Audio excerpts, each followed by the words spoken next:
Nah, saudara, bagaimana dengan kreativitas para penulis Indonesia ketika sekarang kasus kriminalitas pembunuhan di depan mata terbuka sekali dan sangat gamblang dengan berbagai data yang tersedia, seperti kasus pembunuhan Brigadir J yang dilakukan oleh beberapa terdakwa yang sekarang sedang di dalam proses pengadilan.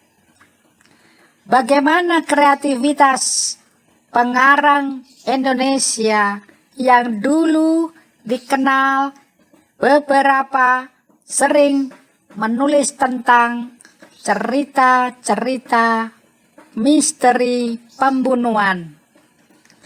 Kalau dibandingkan dengan pengarang-pengarang dari luar negeri, kita mengenal seperti Agatha Christie yang spesialis menulis misteri pembunuhan.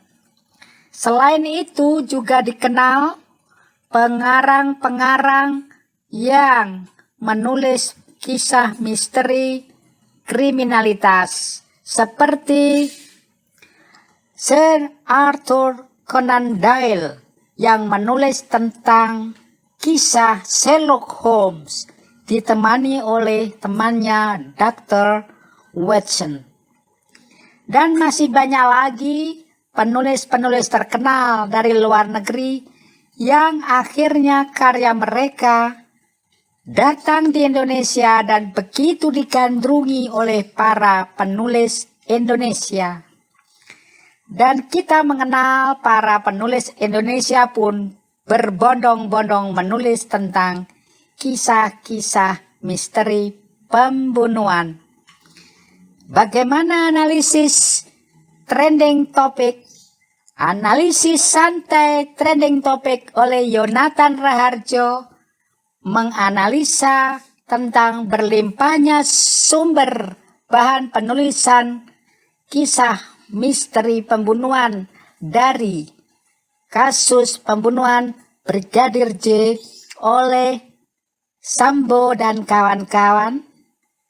Bagaimana proses kreativitas mereka? Apa halangannya? Apa tantangannya? Dan bagaimana realitas faktual tentang kepengarangan dengan sumber yang tidak terbatas ini? Sekarang dalam konten analisis santai trending topik kali ini, kita akan membahas hal yang sangat menarik ini. Nah, saudara-saudara, memang betul banyak sumber yang dapat kita pakai dari kasus pembunuhan Brigadir J guna menjadi inspirasi penulisan novel atau karya sastra, cerpen. Juga bahkan puisi-puisi bisa dicipta dengan inspirasi. Namun ada suatu fenomena juga ya, di mana di dalam jurnalistik, ini hubungannya dengan penulisan, maka kita singgung tentang jurnalistik. Ketika zaman dulu saya menjadi wartawan di sebuah media, di dalam kalangan wartawan itu ada istilah demikian.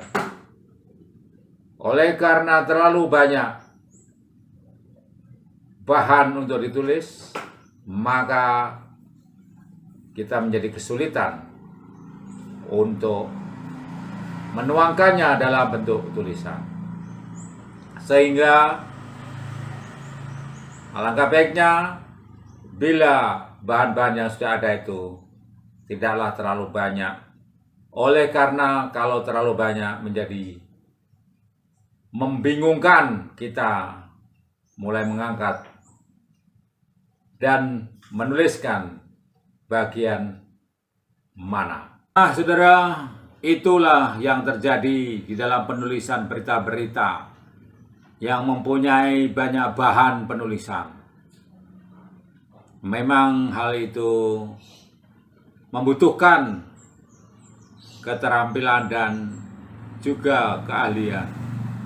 Karena bagaimanapun juga segala sesuatu membutuhkan seleksi atau disaring, sehingga yang memerankan proses penyaringan dan penyeleksian itu sehingga betul selektif di dalam mengumpulkan lantas mengolah data-data yang ada adalah penulisnya sendiri.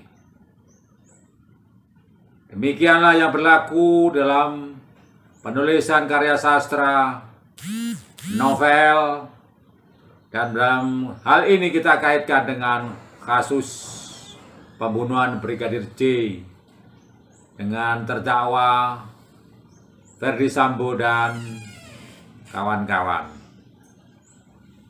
Ini adalah kasus trending topik yang makan waktu berbulan-bulan dan menjadi perhatian banyak kalangan, baik di dalam maupun di luar negeri. Dan di dalam konten kita yang mengangkat analisis santai trending topik, kita membahasnya dari sisi yang berbeda, yang mungkin tidak dilakukan atau tidak ada pada konten atau channel yang lain. Nah, di dalam kepengarangan demikian juga sering kita menonton film atau sinetron atau membaca novel atau membaca cerpen yang mengatakan bahwa cerita yang disampaikan di dalam media-media itu terinspirasi dari kasus ini, namun itu hanya sekedar sebagai dasar penulisan, sumber inspirasi, dan bukan karya, bukan kenyataan yang sesungguhnya. Memang di dalam sastra ada prinsip penciptaan realitas atau kenyataan baru yang mungkin memang ada sumbernya dari kenyataan. Tetapi begitu dia sudah mencapai dalam tahap sastra, maka dia adalah merupakan realitas sendiri. Sehingga tidak bisa disebut itu adalah tentang kasus yang menjadi latar belakang penulisan atau sumber dasar penulisan.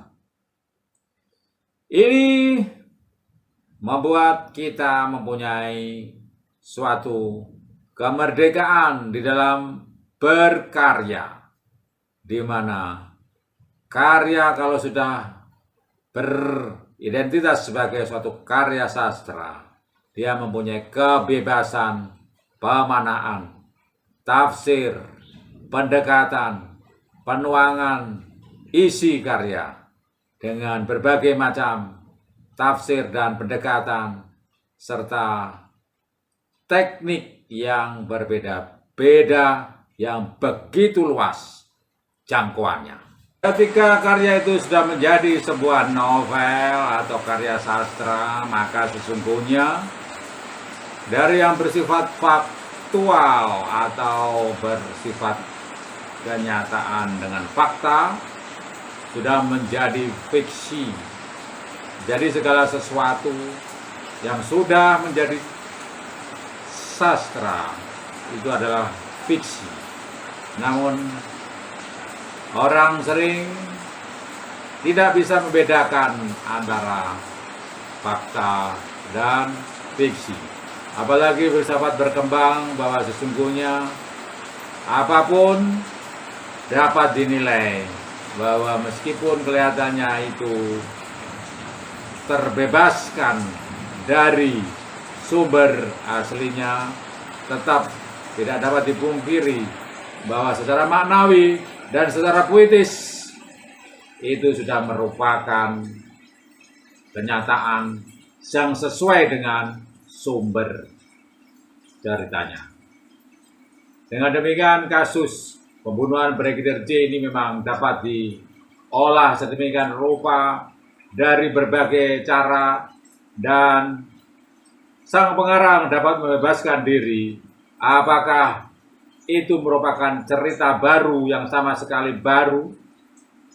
Namun, bagaimanapun juga orang dapat melacak bahwa karya itu adalah bersumber dari kasus pembunuhan ini.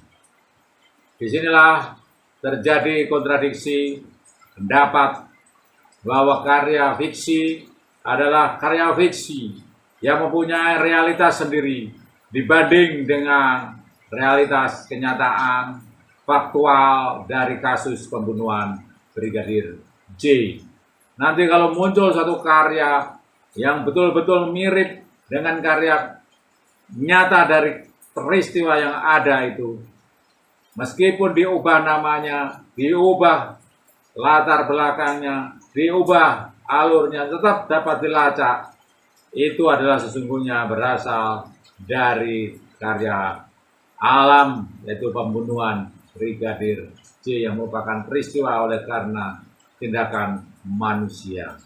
Meskipun dipisahkan, tetap akan terlacak itu adalah berasal dari situ. Namun di sisi lain pendapat yang mengatakan itu memang sebuah karya yang merdeka sendiri dan tidak ada kaitannya dengan hal itu, tetap bisa ada.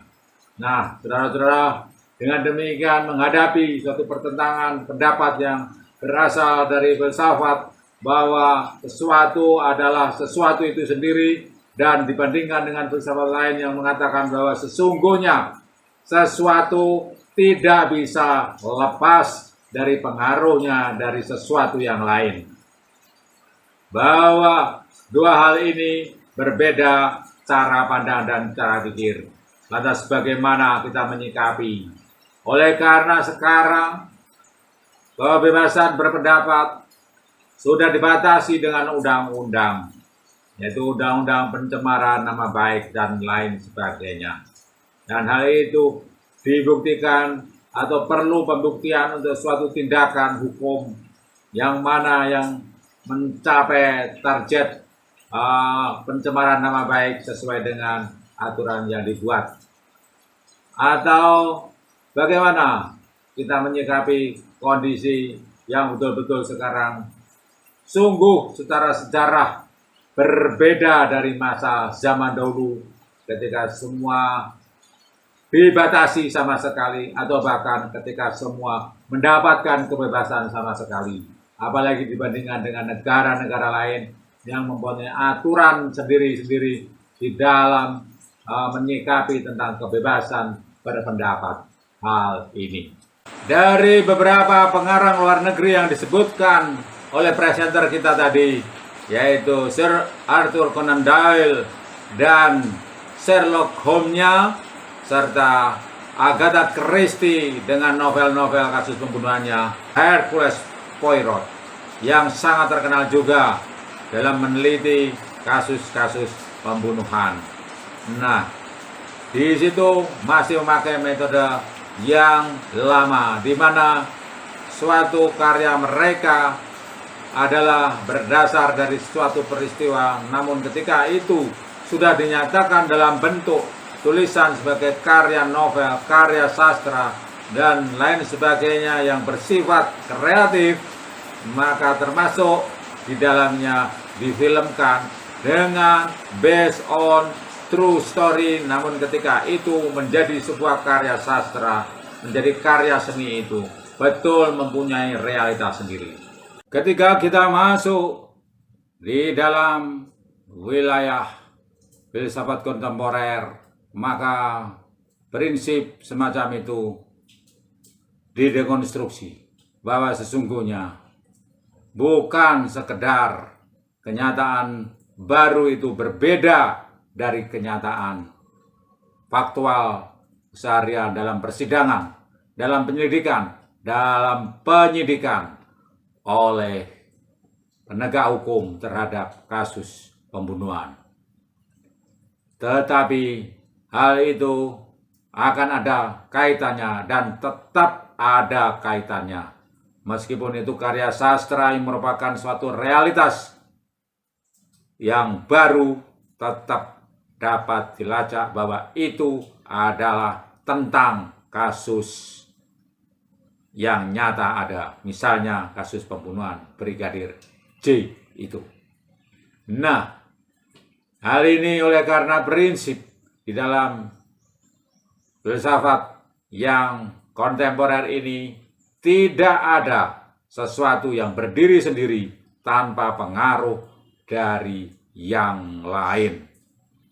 Nah, ketika di dalam kenyataannya sendiri, di dalam proses penyidikan, penyelidikan, pemeriksaan maupun pengadilan, itu banyak sekali kontroversi, saling silang sengkarut yang sangat berbeda antara satu saksi dengan saksi yang lain, antara terdakwa dengan saksi, antara para ahli dengan ahli yang lain, antara penasihat hukum dengan pengacara yang lain, antara jaksa dengan pengacara, antara pengamat dengan aktivis, dan lain sebagainya yang mengamati tentang kasus-kasus ini. Bahkan tokoh-tokoh tertentu yang bukan bidangnya ikut berbicara tentang hal itu. Semuanya berpengaruh bahwa seolah-olah kebenaran di dalam kasus itu betul-betul tidak dapat dinyatakan secara pasti dan hanya mengandalkan kepercayaan dan pelimpahan kewenangan kepada para hakim yang akan menentukan soal kebenaran suatu permasalahan sebagai garis lurus kenyataan faktual persidangan.